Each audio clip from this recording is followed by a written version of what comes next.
നമസ്കാരം, ഭാരത് ലൈവിലേക്ക് സ്വാഗതം. നരേന്ദ്രമോദി അധികാരത്തിൽ വന്ന ശേഷം ഭാരതത്തിലെ ജനങ്ങൾക്കുണ്ടായ ഒരു സന്തോഷം, അവർക്ക് ഒരു നാഥനുണ്ട് എന്ന തോന്നൽ, രാജ്യത്തിനൊരു നാഥനുണ്ടെന്ന തോന്നൽ, തങ്ങൾക്ക് എന്തെങ്കിലും സംഭവിച്ചാൽ തങ്ങൾക്ക് വേണ്ടി സംസാരിക്കാൻ ഒരാളുണ്ട് എന്ന തോന്നൽ ഉണ്ടായി എന്നുള്ളതാണ്. അത് വിദേശത്തുള്ള മലയാളികളോട് ചോദിച്ചാൽ വ്യക്തവും കൃത്യവുമായി രാഷ്ട്രീയ ഭേദമന്യേ എല്ലാവരും സമ്മതിക്കുന്നതാണ്. വിദേശ രാജ്യങ്ങളിൽ ജോലി ചെയ്യുന്ന ഇന്ത്യക്കാരുടെ അന്തസ്സ് ഉയർത്തിയത് നരേന്ദ്രമോദിയാണെന്ന കാര്യത്തിൽ ഒരു സംശയവും ആർക്കുമില്ല. നിങ്ങൾ അത്തരക്കാരോട്, ഇവിടെ നിന്നും പോയിട്ടുള്ള പ്രവാസികളോട് ചോദിച്ചു നോക്കൂ. പ്രവാസികളോട് ചോദിച്ചാൽ അവർ ഒറ്റ സ്വരത്തിൽ പറയുന്ന അഭിപ്രായം ഇതുതന്നെയാവും. മറിച്ചൊരു അഭിപ്രായം ഉണ്ടാകാൻ വഴിയില്ല.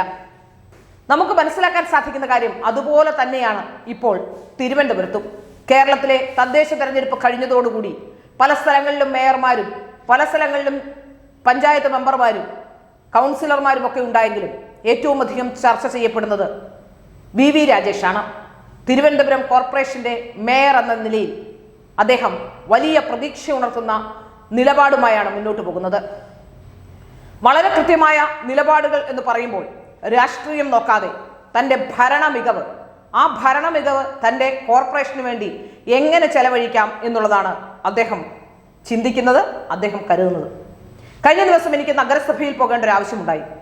8 മണിക്ക് ഞാൻ ചെല്ലുമ്പോഴും ഞാൻ കാണുന്നത് അവിടെ കർത്തവ്യനിരതനായിരിക്കുന്ന മേയറെയാണ്. വളരെ കൃത്യവും വ്യക്തവുമായി കാര്യങ്ങൾ ചെയ്യുന്നുവെന്ന് നമുക്ക് ഏവർക്കും ബോധ്യമുള്ളതാണ്. കോർപ്പറേഷന്റെ അഡ്മിനിസ്ട്രേറ്റീവ് കാര്യങ്ങൾ മാത്രമാണ് അദ്ദേഹം മാധ്യമങ്ങളോടക്കം പറയുന്നത്. മറ്റ് രാഷ്ട്രീയ വിഷയങ്ങളൊന്നും തന്നെ അദ്ദേഹം സ്പർശിക്കുന്നതേയില്ല. കേരളത്തിലെ മാധ്യമപ്രവർത്തകരടക്കം അദ്ദേഹത്തിനെതിരെ പല ആരോപണങ്ങളും ഉന്നയിക്കാനുള്ള ശ്രമമുണ്ടായി.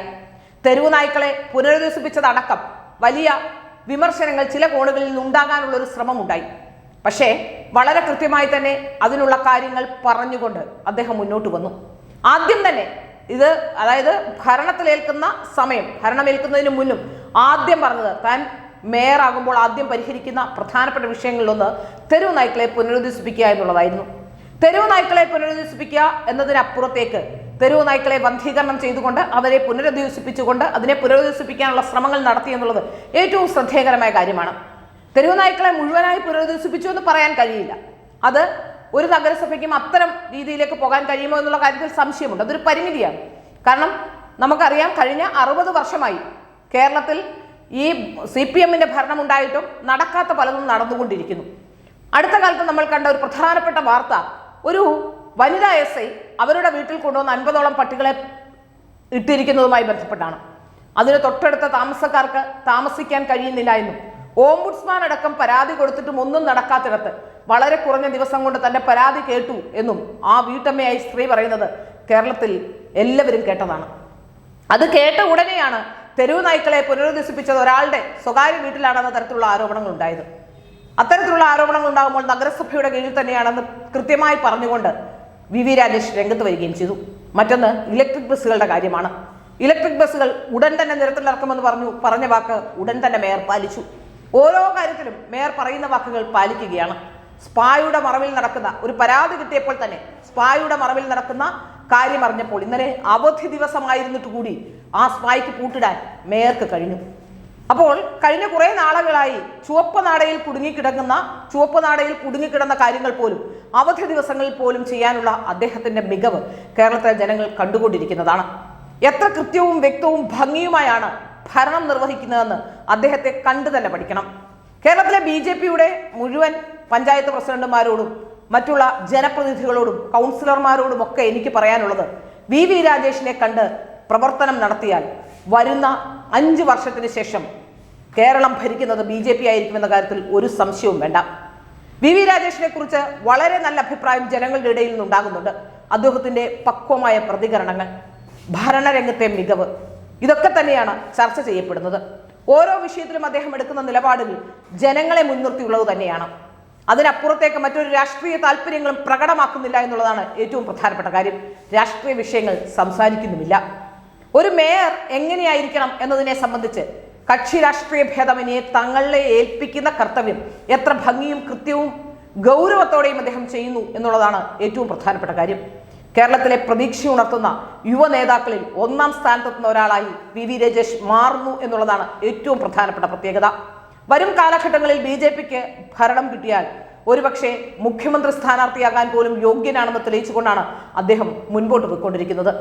ഇനി വരുന്ന ഒരു BJPയുടെ സംസ്ഥാന അധ്യക്ഷൻ എന്ന ലേബലിൽ പോലും ഒരുപക്ഷെ അദ്ദേഹമല്ലാതെ മറ്റൊരു പേര് ചിന്തിക്കാൻ കഴിയില്ല എന്ന അവസ്ഥയിൽ തന്നെ കേരളത്തിലെ രാഷ്ട്രീയ കാലാവസ്ഥ മാറിയിരിക്കുന്നു. വളരെ കൃത്യവും വ്യക്തവും ശക്തവുമായ നിലപാടുകളിലൂടെ കേരളത്തിലെ ജനങ്ങളുടെ ശബ്ദമാകാൻ, തിരുവനന്തപുരത്തിന്റെ സമഗ്ര വികസനം സാധ്യമാക്കാൻ അദ്ദേഹത്തിന് കഴിയുമെന്ന കാര്യത്തിലും യാതൊരു സംശയവും വേണ്ട. ഒരു ജനപ്രതിനിധി, ആ ജനപ്രതിനിധി ജനങ്ങളോട് കൂറുള്ളവനായിരിക്കണമെന്ന് 100% ചിന്തയോടുകൂടി പ്രവർത്തിക്കുന്ന ഇത്തരത്തിലുള്ള ഒരു കൗൺസിൽ, ആ കൗൺസിൽ പ്രത്യേകിച്ച് നമുക്കറിയാം കേരളത്തിൽ BJP പ്രത്യേകിച്ച് തിരുവനന്തപുരത്ത് അധികാരത്തിലെത്തുമ്പോൾ, തിരുവനന്തപുരത്ത് കോർപ്പറേഷൻ പിടിക്കുമ്പോൾ തിരുവനന്തപുരത്തുണ്ടായ BJPയുടെ വളർച്ച തിരുവനന്തപുരത്തെ മുനിസിപ്പൽ കൗൺസിലർമാരുടെ മികവാണെന്ന കാര്യത്തിൽ ഒരു സംശയവുമില്ല. ഒന്നിനൊന്ന് മികച്ച കൗൺസിലർമാർ കേരളത്തിൽ BJPക്കുണ്ട്, പ്രത്യേകിച്ച് തിരുവനന്തപുരത്തുണ്ട്. അവർ കഴിഞ്ഞ 10 വർഷമായി കോർപ്പറേഷനകത്ത് നടത്തിയ പ്രവർത്തനങ്ങൾ, ആ പ്രശ്നങ്ങൾ, കോർപ്പറേഷന്റെ പ്രവർത്തനങ്ങൾ, അവിടെ ഉണ്ടായിട്ടുള്ള പ്രശ്നങ്ങൾ, ഇടതുപക്ഷത്തിന്റെ ഇരട്ടത്താപ്പ്, ഭരണരംഗത്തെ അപാകതകളെല്ലാം പൊതുസമൂഹത്തിൽ ചർച്ചയാക്കുകയും പൊതുരംഗത്ത് സമരവുമായി എത്തുകയും ഒക്കെ ചെയ്തതോടുകൂടിയാണ് തിരുവനന്തപുരത്ത് ഒരു വലിയ മാറ്റത്തിന് കളമൊരുങ്ങിയത്. CPM അല്ലാതെ മറ്റൊന്നിനെ കുറിച്ചും ചിന്തിക്കാതിരുന്ന തിരുവനന്തപുരത്തെ ജനങ്ങൾ ഒരു കൃത്യവുമായി BJPയെ ഏൽപ്പിക്കുമ്പോൾ ആ കൃത്യം BJP വളരെ ഭംഗിയായി നിർവഹിക്കുന്നുണ്ട് എന്ന് തന്നെയാണ് നമുക്ക് മനസ്സിലാക്കാൻ സാധിക്കുന്നത്. ഓരോ രംഗത്തുമുള്ള അഴിമതികൾ, ആ അഴിമതികൾ വളരെ കൃത്യമായി കണ്ടുപിടിച്ചുകൊണ്ട് വളരെ ഫലപ്രദമായ രീതിയിൽ മുന്നോട്ട് പോകുന്നു. അതിന് വളരെ ഫലപ്രദമായ പിന്തുണ നൽകിക്കൊണ്ട് ഡെപ്യൂട്ടി മേയർ ആശാനാഥ് പിന്നാലെയുണ്ട്. ഞാൻ പറഞ്ഞല്ലോ, ആശയ്ക്ക് ഒരു ചെറിയ കുട്ടി, 3-4 വയസ്സുള്ള ഒരു കുട്ടിയുണ്ട്. പക്ഷേ ഞങ്ങൾ ചെല്ലുമ്പോൾ ആ കുട്ടിയെ ഡേ കെയറിലേൽപ്പിച്ച് 8 മണി വരെയും ഡേ കെയറിലേൽപ്പിച്ച് ഞങ്ങൾ ചെന്നപ്പോൾ അവിടെ കാണുന്നത് ആശ അവിടെ ഇരുന്ന് കൃത്യങ്ങൾ നിർവഹിക്കുന്നതാണ്. ഒപ്പം കാലടിയിലെ കൗൺസിലറായ മഞ്ജു, ഇവരെയൊക്കെ രാത്രി 8 മണിക്ക് ഞങ്ങൾ കൗൺസിലിൽ കണ്ടു. അതാണ് കോർപ്പറേഷൻ ഓഫീസിൽ അവരൊക്കെയുണ്ട്. ഏത് ആവശ്യത്തിനും കരമന അജിത്തിനെ പോലെ ജനപ്രിയനായ ഒരാൾ, അങ്ങനെ നിരവധി പേർ ഈ രംഗത്ത് ഏറ്റവും നല്ല ജനകീയ നേതാക്കളായി തിരുവനന്തപുരം കോർപ്പറേഷനെ നയിക്കുന്നുണ്ട്. വി ഗിരി, അന്ന് ഞങ്ങൾ പോയപ്പോൾ ഏതാണ്ട് ഒട്ടുമിക്ക BJPയുടെ കൗൺസിലർമാരും കോർപ്പറേഷനിലുണ്ട്. അവരെല്ലാം അവരുടെ കാര്യങ്ങൾ കൃത്യമായി നിർവഹിക്കാൻ വേണ്ടി രാജേഷിന് പിന്തുണ അർപ്പിച്ചുകൊണ്ട് രാജേഷിനോടൊപ്പം ചേർന്ന് നിന്ന് പ്രവർത്തിക്കുകയാണ്. അങ്ങനെ ഒരു കൂട്ടായ പ്രവർത്തനം, ആ പ്രവർത്തനം വളരെ മികച്ച ഒരു നിലവാരത്തിലേക്ക് നഗരസഭ എത്തിക്കുമെന്ന കാര്യത്തിലും ഒരു സംശയവും വേണ്ട. ഏതായാലും വരും കാലഘട്ടങ്ങൾ BJPയുടേതാണെന്ന് തെളിയിക്കുകയാണ് ഈ യുവ നേതാക്കന്മാരെല്ലാം. ഒരു സംശയവും ആ കാര്യത്തിലില്ല.